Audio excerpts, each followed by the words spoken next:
Congratulations! Thank you for taking the first step towards WAZupp. With WAZupp, you can send and receive WhatsApp messages using your WhatsApp connection.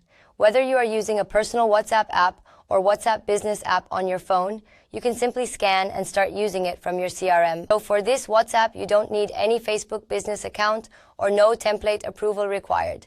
You can send unlimited messages, text messages, and media files. No technical onboarding, and also it's very cost-friendly. So you need to pay a monthly fee and there are no conversational charges. First, you have to log into your CRM aging portal and then go to integrations. Go to Connect WhatsApp. Click on this and wait for 20 to 30 seconds. It will slide and give you a QR code. Scan the QR code. Once you scan it, you will see the identified name and number. You can name your device. It will automatically create a phone number for you in the account setting. Now you can use this phone number for sending and receiving WhatsApp messages. For example, you can start sending messages from here.